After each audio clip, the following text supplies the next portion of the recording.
Oh my gosh, I'm the tall one for a change. All right, here we go, friends. And that's for you, my friend Kara. You know who you are. Podcasting from Birch Lane Elementary School, where I went to 5th and 6th grade. You are experiencing the final last-minute school board edition of the Tom Kelly Show pod. The Massapequa School Board, I think this election is America's election in so many ways. Massapequa has two, for the sake of this story, conservative candidates, and for the sake of this story, two liberal candidates. Notice how I used both words in the same tone of voice. School board, and I got Lynn Russo here, the fourth and final candidate of the four candidates running for 2 spots out of 5. You got me. I'll tell you this, I thought this would be a great opportunity for you to speak to America and Massapequa, and God bless, you didn't respond on Instagram, you didn't respond on Facebook. I see Bobby Bonett and his wife walking around town all the time. I guess my question first is, are you actually running for this? I am running. I have my notifications off for social media because there's a lot of stuff going on. I go in and check it, and I apologize for not having seen your message. And that's okay. And I'll tell you this now. There's a lot of haters on Facebook, a lot of dark energy.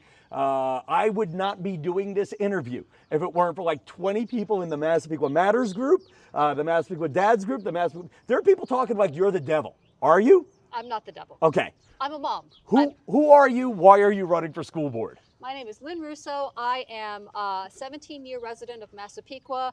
I have 2 kids that have gone through the Massapequa School District, and they've gone from beginning to end, from the pre-K all the way out to the high school.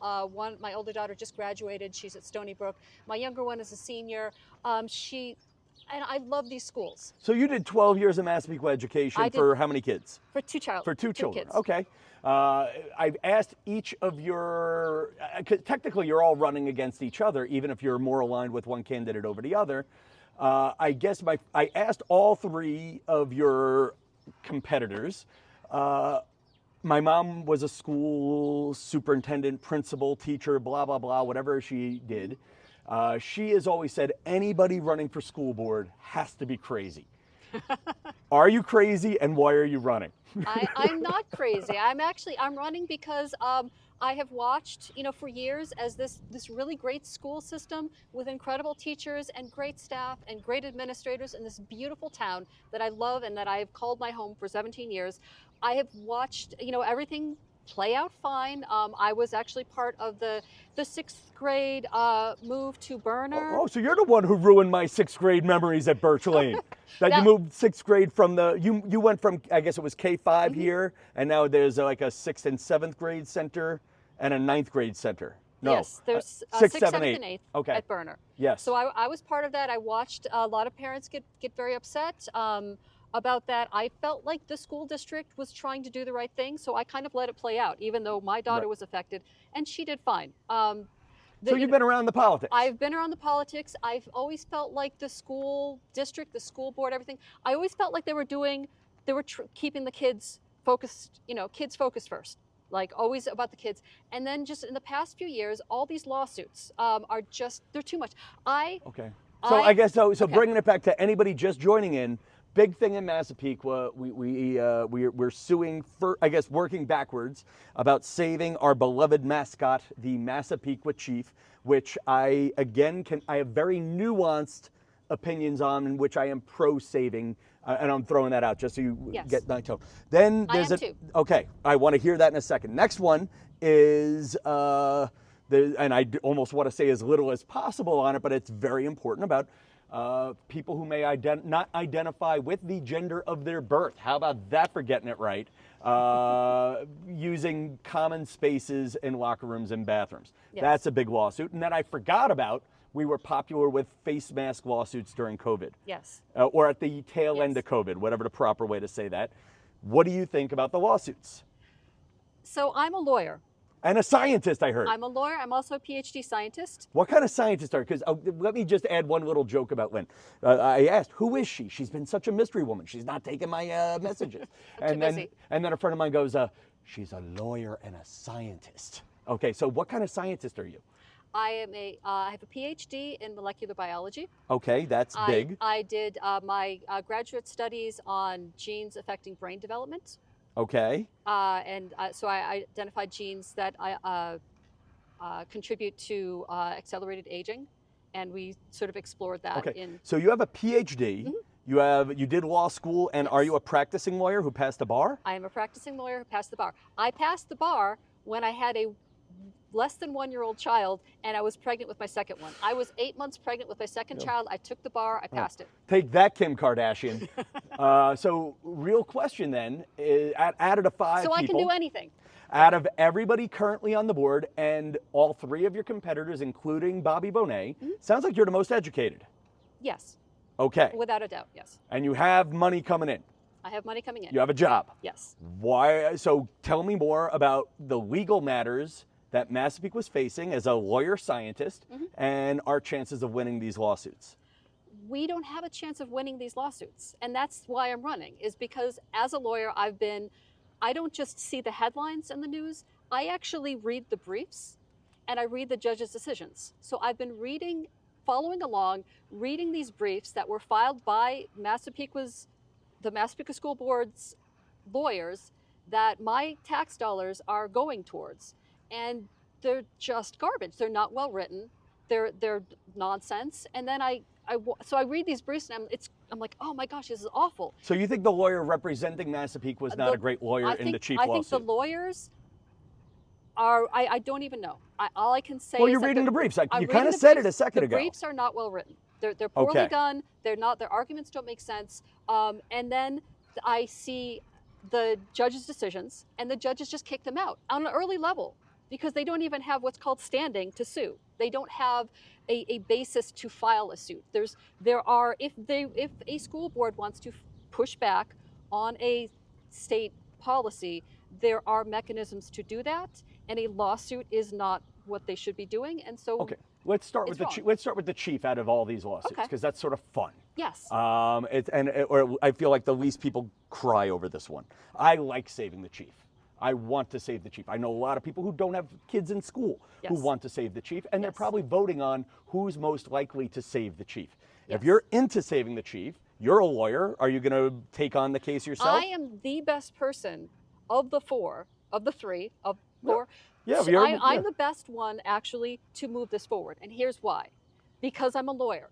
I understand the legal system and I understand what needs to be done. New York State passed a law a few years ago. The schools had 2 options. Option number 1 was they had to rebrand. Full stop. Option number 2 was if you want to keep the mascot, you need to work out a deal with the local tribal representative. Shinnecock tribe is the one local tribe. And God bless, they don't seem to like everybody around them. They put up big columns that have billboards on Sunrise Highway, which are sitting there like 2 middle fingers on either side of Sunrise Highway. Because they're not being approached right. I can't believe somebody in 10 years, and this is one thing I disagree on the approach right. Okay. And I didn't know a woman whose child I used to babysit for was somehow involved in this. Okay. And Mrs. Dell, love Mrs. Dell, wherever you, not even allowed to use her first name. I have no doubt she called somebody from the like if you want, give me the number, I'll call the Shinnecocks. Like this approach someone from the tribe thing. I don't love that argument because there's no way nobody in Massapequa over the 8 years this has been going on hasn't picked up the phone to go call them. Or have we? And they said no. I believe that we had initial discussions. I'm not sure. Right. My understanding is that there were discussions and that the school board didn't do a good job of trying to reach out to them and make a deal. Okay. That is my understanding. I actually don't know. And as someone who is a skilled negotiator, I would like to go in and see what was done and what can we do. Is there a way to restart the conversation? Because if we can figure out a way to make a deal, everyone's happy. We get to keep the name. The Shinnecock are happy. We don't know. And I did not challenge Bobby with this rebuttal question, and I apologize for being harder on you. Why haven't you or Bobby just called the main office and said, who do I got to talk to? And then you could say, Mr. Jones at the Shinnecock tribe is willing to work with us if. How awesome would it have been if one of you 2 campaigning had the answer? Because there's a lot of people saying this work with the local tribe line is baloney.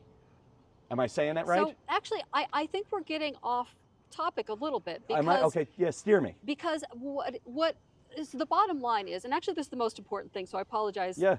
But the most important thing is that our school board is spending our tax dollars on lawsuits that aren't moving the ball. Like, if you want to keep the chiefs, filing the lawsuits is not the answer. Is it stalling though? Because that was I want to say Danielle and Cher's, and forgive me if I'm quoting wrong, but I feel like there are people saying, well, at least if we sue, we're slowing it down. Are we? No. Is it a form now? And again, taking the other side for a minute, there are people saying that at least if we sue, it's a form of protest. Is it? It's a form of protest that costs hundreds of thousands of our taxpayer dollars and taking money away from our kids and our schools and giving it to outside lawyers. Okay. I don't think that's a good use of our time. I don't think it's a good use of our money. Now, I won't interrupt you. What would you just do? did. Oh, ah! Well, I guess interrupting you now to not interrupt you. I'm going to shut up for 60 seconds. What would you do to save the proverbial chief if it's possible? Like, you're looking at the law briefs. Mm-hmm. What are the other steps for people like me who aren't educated in law? Is it possible to save the chief? It's possible. I don't know if it's probable. I guess those are the two different things. I think we have to see. The first step is that we have to see if we can reopen negotiations. With the Shinnecock. With the Shinnecock or the state. Basically that whole conversation has been shut down. And that is the most straight line way to getting everyone okay with our continuing to use the chiefs. Okay. So if that isn't the case, I also am a trademark lawyer. So I have experience in branding. Like, maybe we just need to tweak what we have. We don't know. Well, I'll tell you one of the arguments I've heard, and you can tell me if I'm right or wrong. I mean, I've had jokes that we could keep the word chief but make it a different chief. And the stand-up joke I had, and I apologize for putting you into it, was if we change it to police chief, the world will make us change it back pretty quick. You know, if we start beating other towns as the police chiefs. And I don't like the way the directive's written, that you could keep the Seaford Vikings. Frankly, the way the directive's written, we could make it really bad about other ethnicities, or Italians or Irish or whatever. So actually, yes, that was a complaint that was brought up, and New York State has said, okay, if there's an issue about Yeah. using the Fighting Irish or something like that, and it's just the chiefs, then we'll make it so that no one can use any type of person as a mascot. Okay, and is the state thinking of broadening that out? That maybe Yes. the state is fighting that, yeah, or thinking about that. Yes. That we'll get rid of Trojans and Vikings. And Possibly. I like to say, but understand also that part of what's going on is that typically a mascot is an animal. So anytime you have a person's face and you say, this is my mascot, there's a negative connotation there. Even if you don't think it is, the people who it's involved with are. I did a 20-minute podcast where I talked about it, every nuance. I will argue. Actually, here's the nice thing about you being the last candidate I'm interviewing. Mm-hmm. Did you ever read the play Julius Caesar? Yes. There was a big thing where all the Romans agreed with whoever talked last. So I might agree, you're the last Roman, or you're the last person to talk. So I might agree with everything you say between now and Tuesday night. I don't know. I just think I'll say this about why I understand the chief thing is I think it is an attempt in a town that isn't always on the politically correct side. I think it's our attempt at being as close to politically correct as we can be. I do think it's an attempt to honor whoever had the land before us. And if the picture of a chief, and I think it could be drawn better, maybe you bring in a coach, whatever. But if the picture of the chief and the word chief is offensive, is keeping the word Massapequa offensive? And at what point are we erasing the very history we're trying to protect? Well, and no one has complained about using Massapequa as a town name. So far. I mean, but again, the lines move. But 20 years ago, slippery slope arguments are never. But slippery slope arguments, and this is where I agree with it. I know a guy in town. God, I hope he's not watching this. He's a neighbor who graduated in roughly the class of '78, and he was the Massapequa chief. And he's a little, he used to run around with a headdress. He would do the things that you and I might consider offensive, and I think other people would find offensive. And they said, you know what, let's stop that. But then you're right, and I agree. I believe in the slippery slope. It's why my father doesn't share a closet with my mother. I don't want to harp too much on the chief thing, but I think there's a lot of people who are going to come in from outside of having kids or interest in the school who are going to vote on that. And I've thought about voting for this. I've never voted in a school board election. So you think people are going to vote on the chiefs over voting about us getting the biggest tax raise that we've gotten in 20 years? Tell me about that. Okay, so we are about to get the biggest tax raise that we've had in like 20 years. We're supposed to only increase by 2% a year. This year we're increasing by 3.9%. It's a big jump, and a lot of people, and everyone's taxes are going to go up as a result of this. As a result, the only way that the school administration was able to keep the tax at the 4.7% is by having cuts to programs. What have we cut? We have cut a couple of online reading programs for kids. We have made cuts to we have not eliminated, but we have made cuts to elementary school library budgets. Okay. We have made cuts to art, music, things like that. We have made like little cuts all over the place that maybe we didn't need to make if we weren't spending hundreds of thousands of dollars on these lawsuits that just go and lose. Okay. Because you're a lawyer, I think you're the one person who can explain the next big lawsuit. What's going on? I mean, I'm going to say it in a dumb guy way. You translate this into smart. What's going on in the bathrooms and locker rooms in Massapequa, and why are we in court? What's going on is that there are laws in New York State about bathroom and locker room use. I actually sort of became really interested in this topic when I was attending a number of school board meetings that happened after the school board passed a policy, and they knew that they were going to that the policy was against the law, because they immediately hired counsel to defend the school against the law. What is the policy that is against the law? The policy is that you have to let students use the bathroom or locker room that assigns with their gender or their gender ideology. Okay. Now, I'm going to say this, I work in entertainment. I have friends who are transgendered, acquaintances who are transgendered, all did so later in life, and we don't talk about the politics of it. And I know whatever I'm going to say now might hurt feelings, but I feel like the issue of bathrooms, locker rooms, and transgendered folks in women's sports is setting back transgendered rights, because they're very controversial red button issues. And especially for me, I've had nieces in the school district here. I have 2 daughters. Yeah, and so I get it. I don't know if I want them in a spot where they're going to see nuts, for a lack of a better word. So one of the things, so this is the thing, is that I was going to school board meetings where there were girls that were standing up, high school girls that were standing up, and to speak out against the locker room situation. And what they said, what every single one of those girls started with is, I don't even like getting changed in front of other Which girls. was me, actually, in this very building. Yes, yeah. which was me also.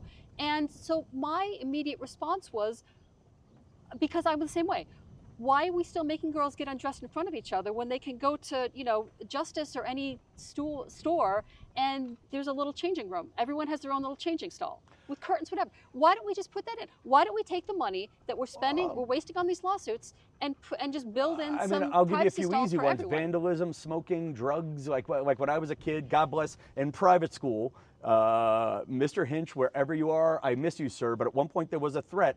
If there was any more smoking in the bathroom, he was going to take the doors off the boys' poopers. So and then this is another thing, is that we currently have a vaping problem in our schools, in the school bathrooms. And yet they're not worried about what's going on with the vaping in school bathrooms. Instead, they want to police 1 or 2 students using it. Okay, but that's now the argument that your opponents have had, or 2 of your opponents have had, is there's gender neutral space available. Why can't that person use the gender neutral space? The gender neutral space that has been designated is all the way down in the high school, is all the way down at the far end of the school. It's a huge school. I don't know if you've ever tried to walk up and down. Okay. I have been, I've been to parent-teacher nights, again and again and again in the high school. It's a big school. To get from just up and down and across the way of the main part of the building is a lot. And this bathroom that they've designated is all the way down. You have to go throughout the whole education area, past the gym, and then out towards the cafeteria, and that's where it is. I would believe that if there was a child that wanted to use that restroom, they would try to use that restroom. But you can't expect that child to have to use that restroom and be that far away. Throwing it up there, and I think this is a question people I love would ask. Why not could we save money on lawsuits and weird partitions by just building another bathroom closer? Yes. Would that be a solution? Because legally it's not, right? No, it actually is. So one solution that has been proposed and that actually has apparently worked to decrease vaping and other illicit things going on in the bathrooms is to build more single stall bathrooms. One person goes in, one person comes out. It's not a room. But you're going to correct me. Mm-hmm. My understanding is if we build, put $100,000, pick up a number, or $10,000, whatever bathroom costs. We build a new bathroom, mm-hmm. a gender neutral space, right next to the women's locker room. Mm-hmm. If I choose, however I am built now, if I break the honor code and say I identify as a woman, mm-hmm. I'm allowed to use the big girls' room, right? Well, again, we're getting to this whole like spending money on these things. We're not doing any of that. What we're doing is we're spending money on lawsuits. Well, I want to. I get you. I'm with you on that. I'm just trying to see if there. I'm trying to talk. I feel like you're a lawyer, and I want to take advantage of this, whether you win or not. There are a lot of transphobic people out there. Okay, please. I'm asking the question. I'm asking you more as a lawyer than a candidate. Mm-hmm. Tom Kelly, am 15 and in Massapequa High School. I decide today I want to be, I am a woman. I've made the decision, which without getting into whether I'm crazy or not, I decide today, current plumbing, blah, blah, blah, I'm a woman. And there is a gender neutral space here. And right next door is the bigger, every girl can use the locker room. My understanding of the way the law is written, I don't have to be forced to use the gender neutral space, right? You are creating this kind of odd hypothetical because that's not how transgender works. It's not just like a decision you make not for the honorable people you and I grew up with, but there is a fear actually, so this is really important, is that I actually feel that there is this big fear of exactly what you're concerned. And I've talked with people, with men who feel that there is this, that males who want to take advantage of girls will use this to try and as a mechanism to allow themselves into these spaces where they can then assault women. This is what I hear a lot. And it's the reality is that any male who wants to assault a girl doesn't have to go through all of that to assault a girl. That there was. Well, what about, and let's take the word assault off the table. What if he's just a creep who enjoys looking? But it's the same thing. Yeah. The mentality that this will be used by males to get into female spaces for the purposes of violating them. And the reality is that if you want to violate women, girls, you don't have to go through these things. That there was a big case that I actually read about a few years back, a case in Virginia, where there was a young man, a teenager, high schooler, who assaulted a girl in a girl's bathroom. And it was, when I initially read it, I read that the child, the boy was transgender, and he wasn't. It was just that was some kind of a framing of it. He was just a kid who, in his cisgender and his boy jeans and hoodie and everything, waited until after hours, till after hours for the school, and then he went into a bathroom and assaulted a girl. And that's the reality, is that there's no like magic door preventing boys from going in and doing that. That was a failure of a school to supervise. That was not a failure of a school in allowing a transgender person to use the bathroom of their identity. So now we're at 30 minutes. I'd love to stick around with you for another 10. You want to keep going? I'm not exhausting you? I can't tell. You can keep I going. did 40 with Cher and Danielle. Okay. Continuing to go, I love everything you just said there. We haven't talked about, and this is a point Bobby made first, was we spent so much time talking about the bathrooms, Yes, and so much time talking about the chief, we didn't talk about the students, and I've made the same mistake a third time now. Or not the same mistake, but the same thing has happened Yes. a third time. because there are the real issues. The real issues that I want to run on is things like introducing universal pre-K. There are so many young families here in Massapequa that would love to have a universal pre-K option, and Massapequa doesn't offer it. Okay, so 2 out of 3 candidates said they love it, but they don't know where to put it. So how would you implement universal pre-K, not just 3K? How would you implement universal pre-K in Massapequa?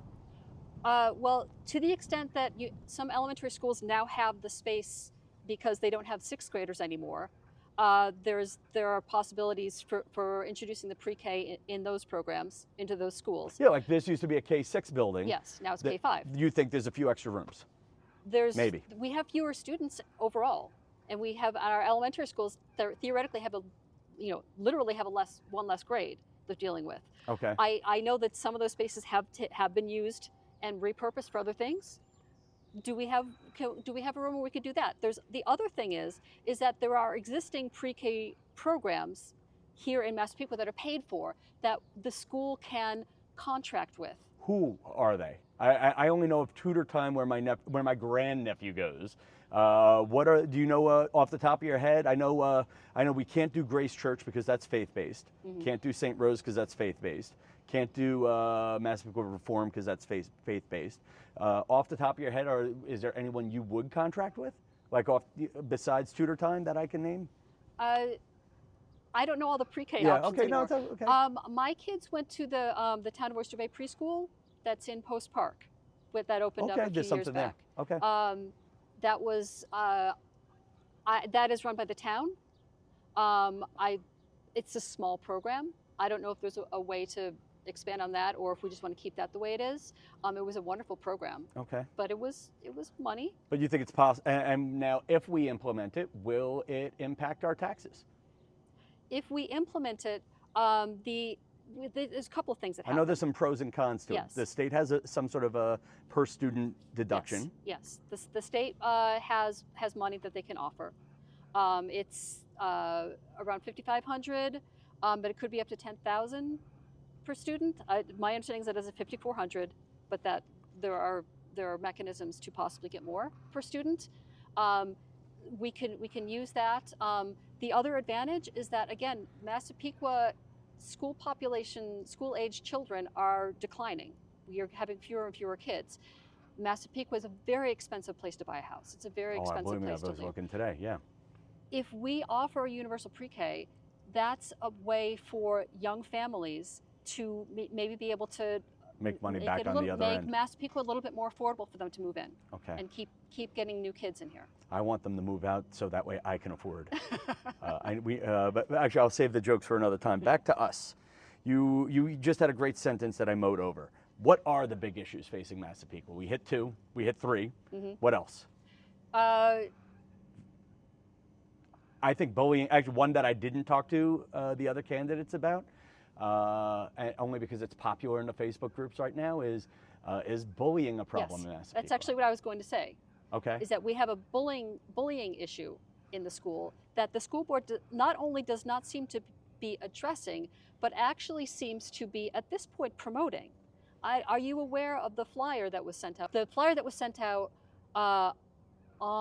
with Cher and Danielle on one side, and AI slop negative images of me and Bobby on the other side. I have not seen that yet. If you can send a picture of me, if you send it to me, I'll put it over us talking right now. Yes. If you can get it to me in the next hour or two. Yes, I can. So tell me about it. What does it say? Describe So it is a stock negative campaign. It is literally directly personally attacking myself and Bobby. It starts off with us as with badly manipulated images to make us look very dark and sinister. I'm smiling, so I feel like the one for me was a fail. But it says that we are socialists, that we are gonna, do all these things with Albany. It has a picture of Kathy Hochul and Mamdani in the background. It's what you were seeing last year. No, it's funny. I didn't see that. That's meaner than stuff. What I've seen is meaner in different ways. I have not seen that picture, but let's go. Let me be really blunt. For something goes wrong, Cher Lepre and Danielle Ocuto drop out of a race tomorrow. You and Bobby are automatically anointed 2 new board members. There's still 3 other opinions to offset you. Yes. So is George Soros financing you? George Soros, no. No one is financing us except myself, my friends, and the friends of people that are just sick of what the current school board is doing. At the end of the day, there's 3 other board members. Mm-hmm. Have you met them? I have not met them yet. Okay.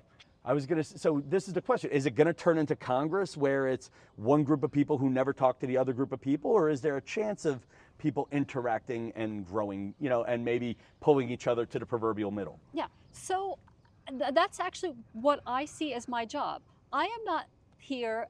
This is not a political fight. I know that it's being cast as a political fight. It's becoming cast. But I'm not running as a Democrat or as a liberal. I'm running as a mom and as a lawyer who sees the school board going in directions that I don't think are helpful for our kids.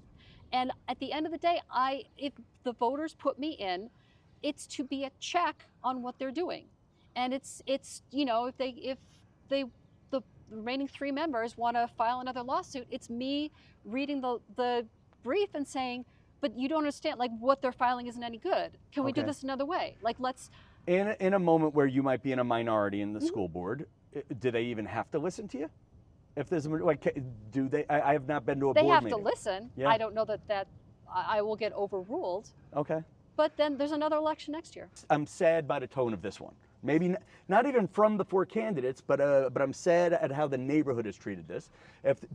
If there is no chance of you really having any power, even if hell freezes over and you win, why are they afraid of you? You're an underdog. You're a Democrat in a very conservative town. Why is Massapequa afraid of you? Or why is the opposition? Why are they sent? Right? Is that a mean question? No. I hope it wasn't. I hope that wasn't a dick question. Was it? No. Okay. I think they are afraid of me. This flyer that they sent yesterday suggests that they don't have any.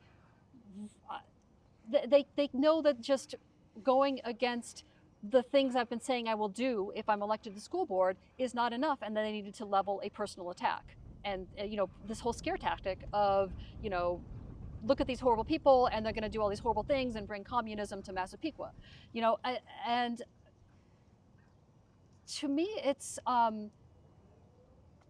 I have been, and Bobby has been, very specific in our criticism of the school board's actions. We have not laid any personal attacks on Cher or Danielle, and I never will. Because but that's not what this is about. What do you think of them as human beings? Have you met them? Before yesterday, I believed, even though I oppose what the board is doing, I oppose the lawsuits, and I oppose a lot of the positions they seem to be taking, I genuinely believed before yesterday that Cher and Danielle are genuinely running because they care about kids and that they're trying to do what they think is best. I really did believe that. I met them and I believe that. What changed your mind? This mailer? The flyer. The mailer, it wasn't a mailer. It was, they hand delivered it to people's doorsteps. They were the ones handing those out. I don't know who did it. I was out. Okay. I just got home to this on my doorstep. After talking with my dad, who just got out of the hospital. Right. I go home and I find this on my doorstep, and it is just a flyer that is so negative, and it is so full. It is, every single word in it is a lie. They don't know me. They don't know anything about me. It's all this, lies and scare tactics, and that's bullying technique. We just talked about bullying. Which actually we touched on. We didn't even actually talk about it. There's a code of conduct about bullying, and what they distributed to, I don't even know how many households in Massapequa yesterday, is bullying, because it's just completely made up scare tactics, demonizing someone they've never met. Well, actually we met when we were doing the candidate forum. Do you want to ask? I mean, not that they'll get 39 minutes into this, but do you want to ask them to denounce it? I mean, I think they're nice people. Yeah, there's your camera. Cher and Danielle, if you do not agree with the negative statements, the negative flyer that was sent to Massapequa residents that just completely say horrible and bullying things about Bobby and myself, denounce it. And otherwise, you're as much of a bully and as much of the problem as all the bullying that goes on in Massapequa. Now, and I was incredibly charmed by both of them, have common friends with both of them. So with me staying neutral on this one, because I haven't seen, they feel they've been subject to bullying. I have never said anything negative about either one of them. Okay. I have criticized, and I will continue to criticize, the school board's actions. Okay. I have never levied a single personal attack on either one of them. And again, that was because before yesterday, I believed they were doing what they thought was best for the kids. I don't believe that anymore. All right, this is a powerful ending. I thank you for your time. And now I did this for everybody else. I will get out of the way. There's your camera, there's your friends. You got a minute for whoever's hanging on. Talk to them straight to camera. Who are you? Why do you want them to vote for you? And I won't. And to prove I won't interrupt you, I'm going over here. There you go. It's your time. Hi, everyone. Lynn Russo. I'm running for school board, Massapequa. The election is all day, Tuesday, May 19th. It goes from 6 a.m. to 9 p.m. There's 4 schools you can vote at. You can go online, go to my website, lynnrussoforschoolboard.com. Sorry, lynnrussoformassapequaschoolboard.com. If you want to know where you need to go to vote, please go and vote. I want to open up the conversation on universal pre-K. I want to do a better job at trying to see if we can keep the Chiefs. I want to move our school forward. I want to stop these lawsuits that are not going anywhere and that are wasting our money. We're spending hundreds of thousands of dollars on lawsuits. Meanwhile, our taxes are going up. It doesn't need to be this way. We don't have to have cuts to our elementary school library funding. We can do so much more if we keep that money that's being wasted on outside lawyers, keep it in the schools, and make it go to the kids. Thank you. There you go. And that was, by the way, I probably should have jammed this in earlier. Dr. Lynn Russo at law. What's the word? What's the big word for lawyer? It's not doctor at law. Esquire. Esquire, yeah. Dr. Lynn Russo, Esquire, everybody. And listen, there's a new podcast on YouTube and on the Tom Kelly Show platforms every week. And if you get a chance, I'm jamming in a sponsor this week because I need the money. All right. Until next time, good night, Massapequa. Thank you for get a lady on this. I mean, I'd have to get the lady first. ABC Home Outlet in Hempstead asked me to do an influencer deal with them. It's like Marshalls for the heterosexual man. For those of you who say ABC Home Outlet has everything but the kitchen sink, ha ha ha, the kitchen sink's right there. Give it time, let it sink in. At ABC Home Outlet, we also got the dad jokes. What do you think of Wicker? Wicker, I don't even know her. Caution tape, look at this. I just threw caution into the wind. Stud finder is working. Beep, beep, beep, beep, beep, beep, beep, beep. Dad joke detector also working. Beep, beep, beep, beep, beep, beep. Nice knockers. Do you have a place where I could put my CDs and DVDs? Yeah. Oh, I could put my CDs there. I could also CDs nuts. Deals on water pumps. So come to ABC Home Outlet if you want to bump up the jam. Do you like Wicker furniture? I don't even know her. I don't even know you're doing it. Oh, beep, beep, beep, beep, beep, beep, beep, beep. Working on Max 2. More knobs than I can handle. Check out the really cheap knockers. Let's try it on Steve. Nothing. You know what else is a good air compressor? Deals on vacuums. The vacuums may suck, but the deals don't. I'm doing all the dad jokes. This is a his and her sink. Yeah. It could also be a his and his sink. Yeah. It could also be a her and her sink. It could be a they and them sink. So this is really like 8 sinks in one. Nespresso machines on sale. We just might put Dunkin' Donuts out of business. I do need a new shower door. Could I try it out? Yeah, you can take a shower here. Max is getting nervous. I have Dunkin' Donuts coffee on top of the white sofa. Now for my Crazy Eddie impersonation. We have deals on air purifiers. We have deals on coolers, humidifiers, and we have deals on big vacuums and little vacuums. And let me tell you right now, we got humidifiers right now, and your mother-in-law is at home right now with dry boogers coming out of her nose. But here at ABC Home Outlet, the prices are insane. Where do you get your stuff? From Home Depot, Lowe's, Wayfair, Costco, Target. And what do you get, like the leftovers? Overstock, some like a return. So we're like better than PC Richard. Much better. Can you do the whistle? Just for the record, we asked PC Richard for a sponsorship deal, and they ghosted us. So here I am at ABC Home Outlet. At ABC Home Outlet. And the good news is I sang so out of tune, they can't sue me. What the I gotta do it again? I was winded on that one. His prices are insane.